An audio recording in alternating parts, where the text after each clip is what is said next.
Facções e milícias não são um problema restrito ao Rio de Janeiro. Segundo o Datafolha, elas já chegaram à vizinhança de quase 30 milhões de brasileiros. É gente que vive sob o comando de grupos armados que cobram, controlam e ditam as regras. Na prática, fazem um papel que o Estado deixou vazio. Cobram taxas, vendem serviços e impõem a justiça e a ordem. O levantamento ouviu pessoas em 147 cidades de todo o país. A cada 100 brasileiros, 17 dizem morar em áreas dominadas por facções ou milícias. A maior parte está nas regiões Nordeste e Sudeste. E a incidência é maior entre quem tem menos renda e escolaridade. O crime avança enquanto o Estado recua. E a pergunta que fica é quem manda hoje nas periferias brasileiras? O governo ou as facções? Segunda-feira, 20 de outubro de 2025.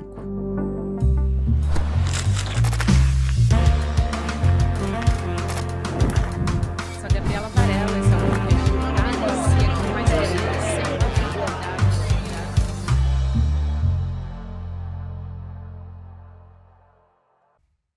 Olá, seja muito bem-vindo, seja muito bem-vinda. Mais um videocast em detalhes está começando. Aqui de segunda a sexta-feira, a gente analisa uma temática, uma notícia importante do momento a cada dia. Hoje eu converso com o professor Lenin Pires, que é antropólogo, e ele é professor do Departamento de Segurança Pública da Universidade Federal Fluminense. Vamos começar a nossa conversa olhando para esse dado principal da pesquisa Datafolha, revelando que no mínimo 28 milhões de pessoas, na verdade 28,5, né, convivem com crime organizado na vizinhança delas. E esse número representa 19% da nossa população brasileira. Como é que o senhor avalia a consolidação, professor, de uma ordem de poder paralela, a do Estado, no nosso país, e como é que o senhor enxerga esses dados, né, levando em conta que o crescimento dessa presença das facções foi de 5 pontos percentuais, isso só em 12 meses? Pois é, a gente está acompanhando, né? Eu sou aqui do Rio de Janeiro e a gente tem esse fenômeno de uma maneira muito marcada, né? Mas a gente percebe já há algum tempo que é um fenômeno que vem se dispersando, né, por todo o território nacional. E assim como acontece no Rio de Janeiro, vai se diversificando. Quer dizer, à medida que ele vai se expandindo, ele vai adquirindo características que têm a ver com as especificidades regionais, né, com a configuração das agências do Estado, enfim. A complexidade só cresce. Né? E quero chamar a atenção que esse é um fenômeno que também está em outros lugares do mundo. Tá? A gente vê isso na própria Venezuela, no México, a gente vê isso no Paraguai, né? Em menor grau na Argentina. Na Argentina agora, né, sobretudo em Rosário, tem crescido um pouco esse tipo de marcação. Agora, tudo depende da maneira como o Estado busca interagir e se relacionar com esse problema. Né? E é como bolo. Quanto mais você bate, mais tende a crescer. Por quê? Porque, evidentemente, é um fenômeno que se caracteriza a partir das grandes cidades, né, das grandes regiões metropolitanas, aonde, desde a década de 90, a gente vem experimentando um certo esvaziamento da capacidade do Estado, da sociedade, né, de fazer com que os segmentos produtivos de trabalhadores possam se estabelecer plenamente. E nisso vai surgindo uma série de oportunidades. Veja bem, criminosos não são muitos, né? Eles tendem a ser, quantitativamente falando, um número bastante exíguo. Porém, eles mexem com todo um conjunto de elementos de natureza econômica que acaba impactando, né, outros segmentos da população. É o que acontece, né? Esse fenômeno das milícias é bastante característico disso, né? Eles mexem com um conjunto de iniciativas de transporte, de moradia, materiais de construção, acesso às tecnologias, né? E isso são formas de empregar, são formas de fazer com que as pessoas se ocupem e, de alguma maneira, também tenham acesso a certos bens de consumo. Né? Então, é um fenômeno que tem a ver, sobretudo, com a sociedade de mercado. É muito importante, professor, e a gente vai entrar nessa questão. O diretor do Fórum Brasileiro de Segurança Pública, o Renato Sérgio de Lima, ele interpretou esses dados como um fenômeno de crescimento e ampliação do poder de captura de territórios e mercados, aqui abrindo aspas e fechando aspas para ele, pelas facções, né? E aí, falando dessa captura de mercados, para entender um pouco qual é a natureza, dessa captura, né, porque a briga deixou de ser, já faz acho que um bom tempo, só pela venda de droga. A gente está falando para domínio de imóveis, de empresas, de outras indústrias, e acho que ficou muito simbólica essa operação. Na verdade, foi mais de uma operação, mas principalmente a Operação Carbono Oculto, apontando a infiltração do PCC no setor de combustíveis, no setor financeiro do país, que aconteceu agora há pouco, na Faria Lima, né? E todo mundo já falava disso em São Paulo. Passava na frente de um Lava Rápido, por exemplo, e falava, esse Lava Rápido aqui é do PCC. Mas isso se consolidou com essa operação que foi deflagrada. Então, eu queria ouvir um pouco sobre essa ampliação do mercado das facções.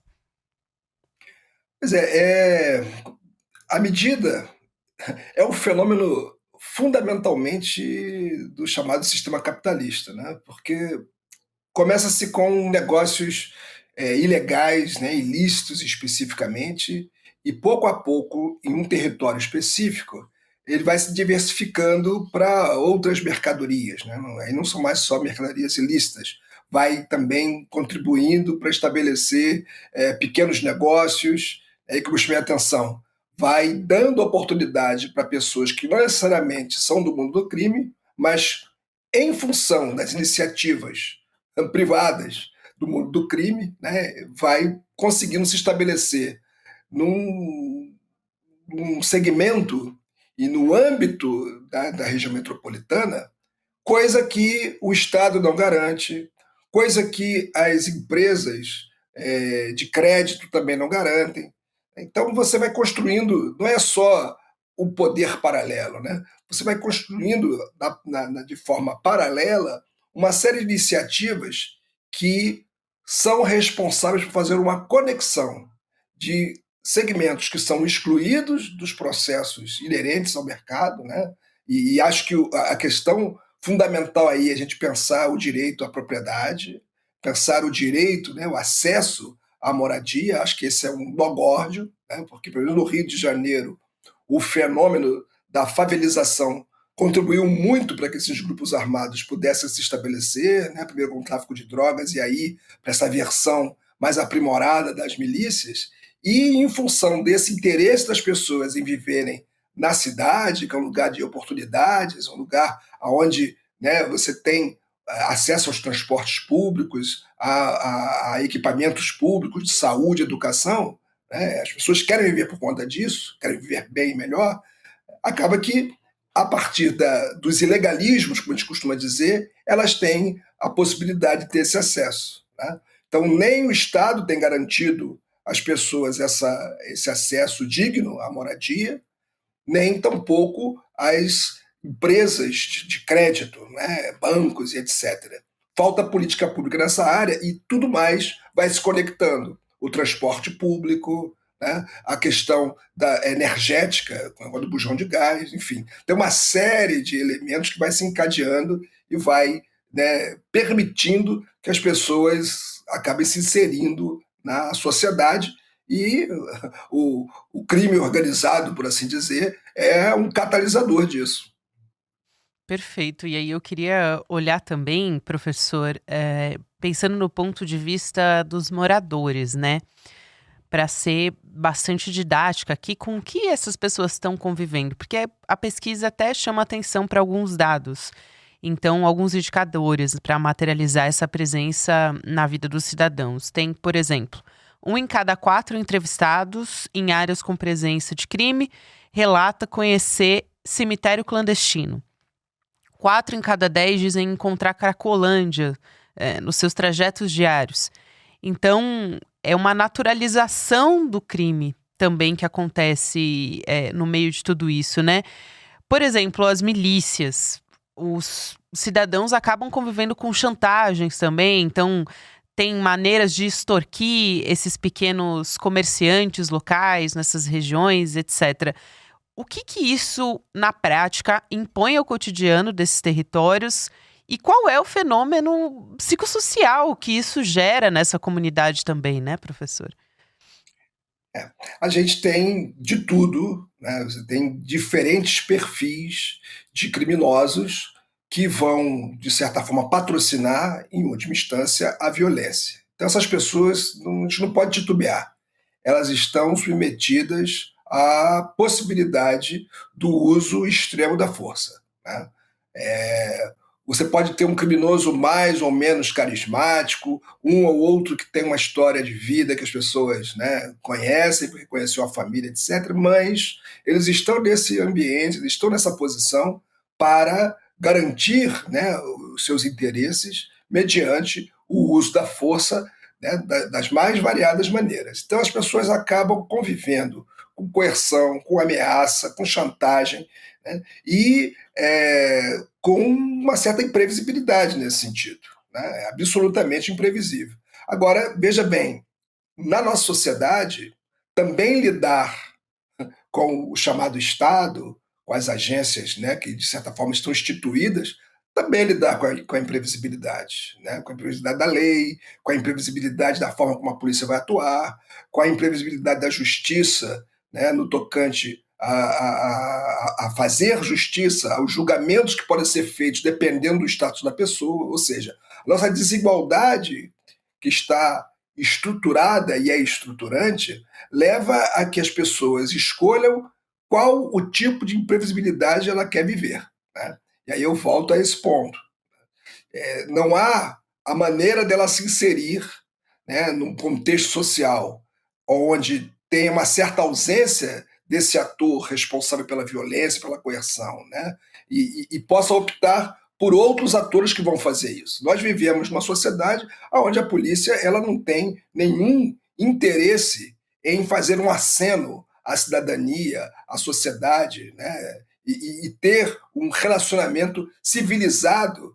Por quê? Porque a sua perspectiva ela é militarizada e de construção sempre de um inimigo, seja um inimigo de fato, né, como eles nomeiam os criminosos, sejamos nós que somos, na visão deles, criminosos e potenciais dependendo da situação. Então, você lidar com esse grau de imprevisibilidade e considerando que essa é a estrutura da sociedade, faz com que essas pessoas vivam sob essas condições, pensando o seguinte: olha, eu estou na precariedade, mas aqui pelo menos eu tenho acesso a determinados bens e quem sabe um dia eu consigo sair daqui e trocar, né, de tutela, trocar, né, de grupo capaz de fazer do uso da força, da ameaça, da violência a maneira, né, de estabelecer o controle sobre mim.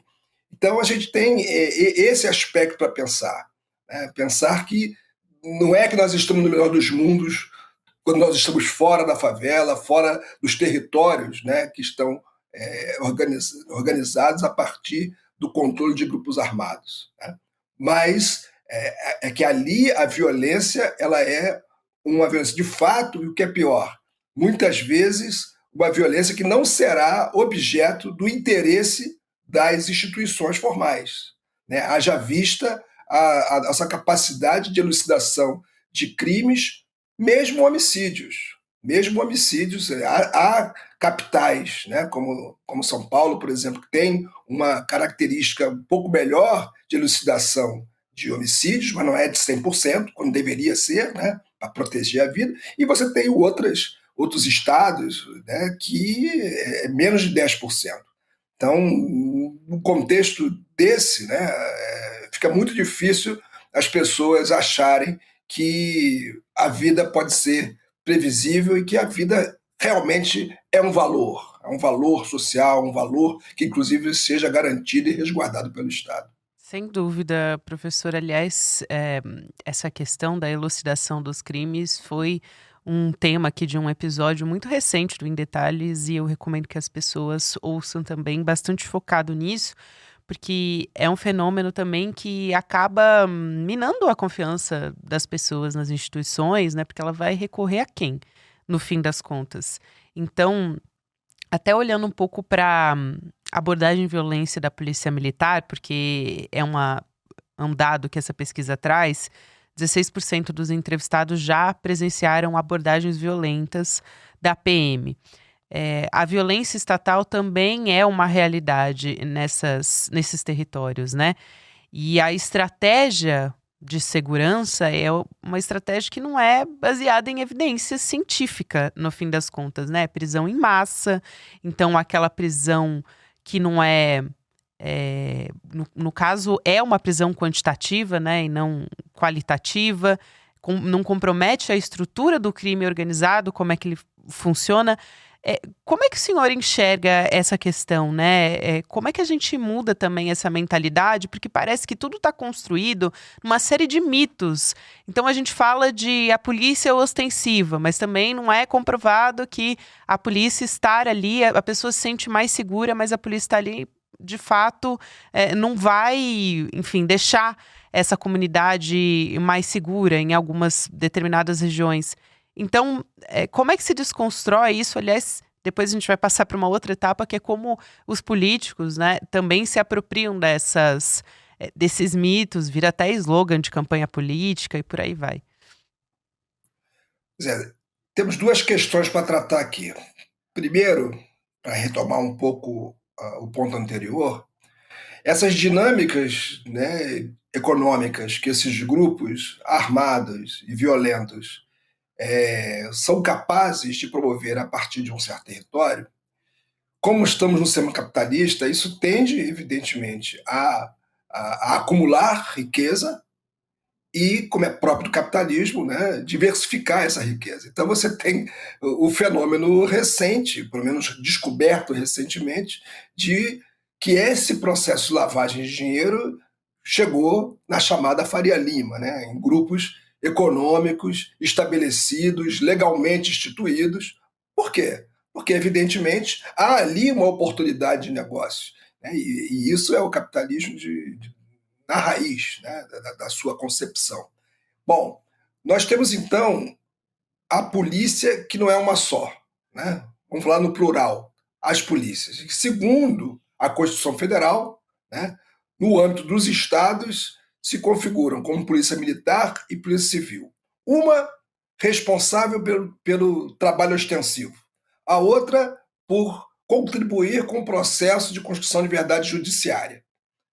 Bom, nós gostaríamos muito que essas polícias elas atuassem integradamente, ou seja, que essa polícia ostensiva que atua nos territórios, ao estar ali, produzisse informação, né, produzisse, né, ordenamento, controle, né, também, de certa forma, servisse para a dissuasão de certos interesses, e essas informações, então, seriam trabalhadas com a polícia investigativa. Só que isso não acontece. Isso não acontece em lugar nenhum, no Rio de Janeiro, São Paulo, Minas Gerais, Bahia. Não, não. O que existe é uma competição entre essas instituições que, na verdade, são corporações. Né? São corporações que atuam de acordo com normas e regras que são estabelecidas corporativamente a partir de éticas muito particulares. Né? De forma que as duas fazem sempre a mesma coisa. Ambas fazem trabalho extensivo de vigilância dos territórios e ambas também investigam. Porém, somente a Polícia Civil, do ponto de vista legal, é que constrói verdade judiciária e, portanto, ela acaba tendo, de certa forma, por assim dizer, um valor de mercado mais elevado. Que mercado é esse? O mercado do que eu estudei e chamo de arrego, né? Que diz respeito à maneira como criminosos e alguns policiais podem entrar em acordo para permitir que os negócios, por assim dizer, tenham prosseguimento.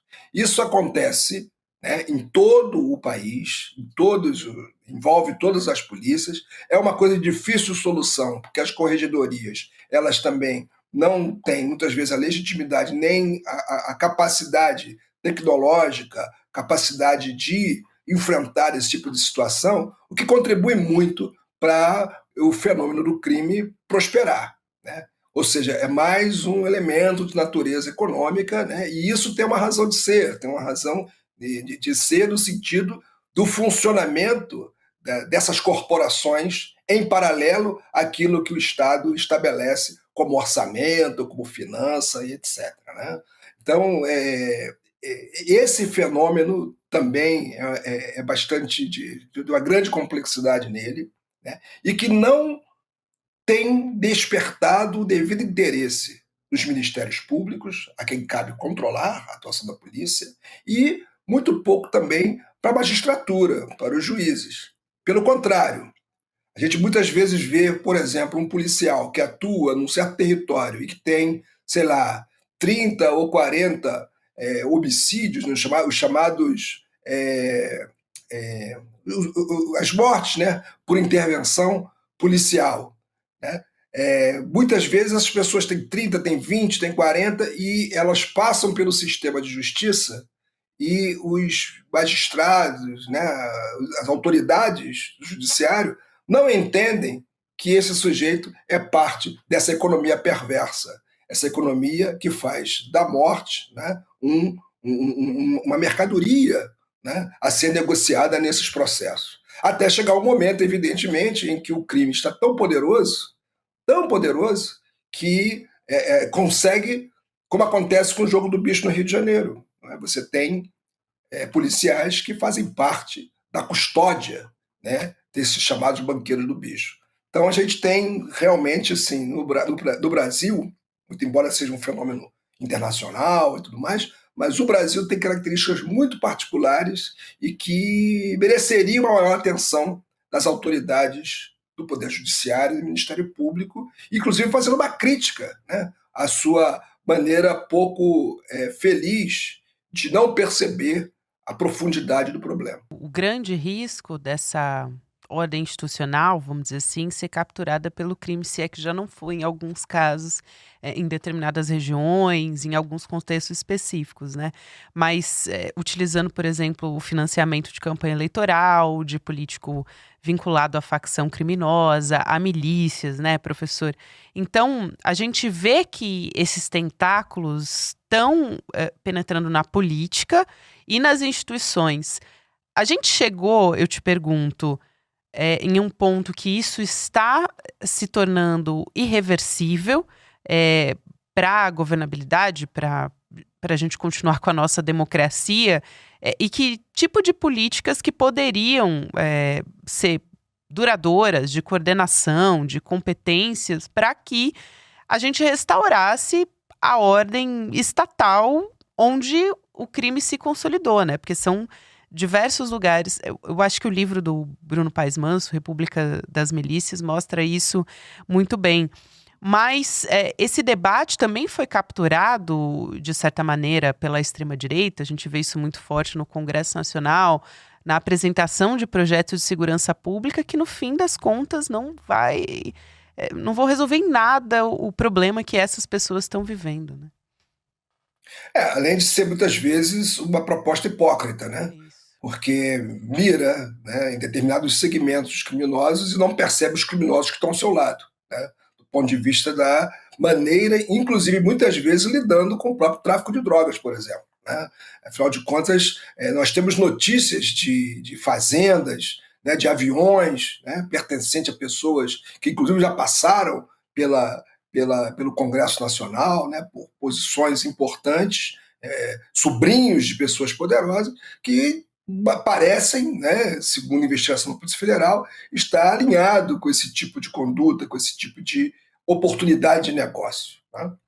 Mas seja como for, o que a gente percebe nessa maneira de fazer política com base, né, na discursividade do enfrentamento à criminalidade e, portanto, cobrando, como se diz em castelhano, né, mano dura, cobrando o máximo de resposta violenta por parte do Estado, é sempre seletivo. Né? E aí os números do próprio Fórum Brasileiro de Segurança Pública, né, através, por exemplo, do Atlas da Violência, do Anuário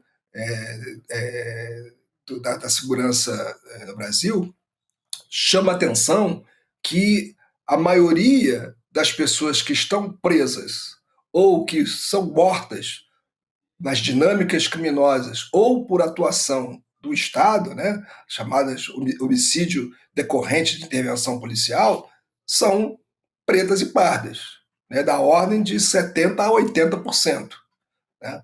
Então há uma certa seletividade, né, que é histórica, que tem a ver com uma tradição não superada, né, inaugurada, né, do ponto de vista da Constituição do Estado brasileiro no século XIX, né, e que teve prosseguimento mesmo havendo a chamada abolição da escravidão. Por quê? Porque, no fundo, é uma sociedade que naturaliza a desigualdade. Na verdade, ela construiu a sua desigualdade em torno, né, do medo ao escravo, a não acreditar, né, que esse sujeito social ele era digno humanamente, e isso, de certa forma, se mantém, é como se fosse uma marca, né, uma essência que estão presentes nas instituições e que vai reproduzindo isso em vários âmbitos. Você vai ter a maioria de negros na favela, a maioria de negros na prisão, a maioria de negros desempregados,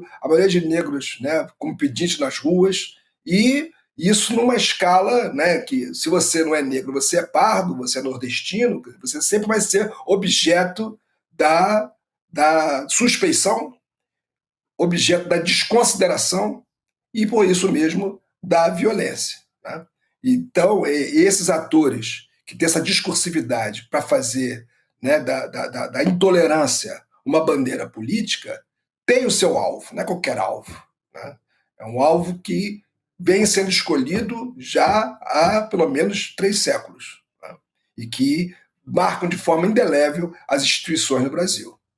Só para corroborar com o que o senhor está falando, aqui nessa pesquisa da Datafolha, diz o seguinte: aqueles que se autodeclaram pretos são mais afetados pela presença ostensiva do crime organizado em comparação com a população branca. Justamente esse dado não surpreende de forma alguma por conta de tudo aqui que o senhor explicou. Professor, é um grande prazer te receber aqui. Muito obrigada, foi muito claro e muito didático também nessa nossa conversa. Foi muito boa. Muito obrigada. Para mim é uma felicidade muito grande estar aqui com o ICL. Desejo muito sucesso ao trabalho de vocês sempre.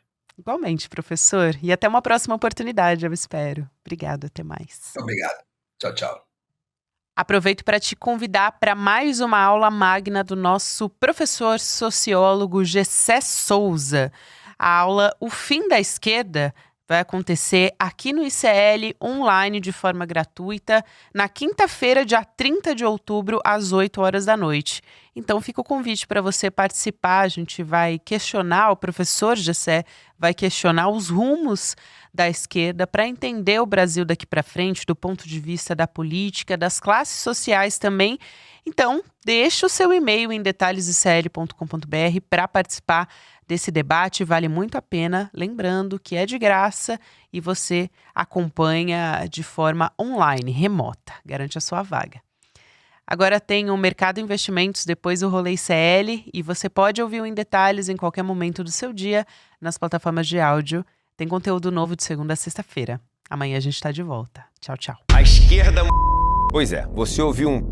na hora que eu falei essa palavra, porque não deixa falar essa palavra aqui, mas esse é o título do novo livro de Gessé Souza. Com certeza um assunto polêmico. Muitos concordam, muitos discordam e muitos ficam verdadeiramente irados se a gente fala isso. No dia 30 de outubro, uma quinta-feira, às 8 horas da noite, a gente vai ouvir do Gessé, o autor desse novo livro, os motivos pelos quais ele acha que a esquerda perdeu força, mas também como ela pode recuperar a sua capacidade de mobilizar e a sua capacidade de pressionar por pautas que beneficiem o povo trabalhador e as pessoas que verdadeiramente produzem riqueza no país. 30 de outubro, uma quinta-feira, às 8 horas da noite, a gente vai estar ao vivo com o Super Gessé Souza. Todos os dias, as principais notícias do Brasil e do mundo direto no seu WhatsApp, com informação de qualidade e sem fake news.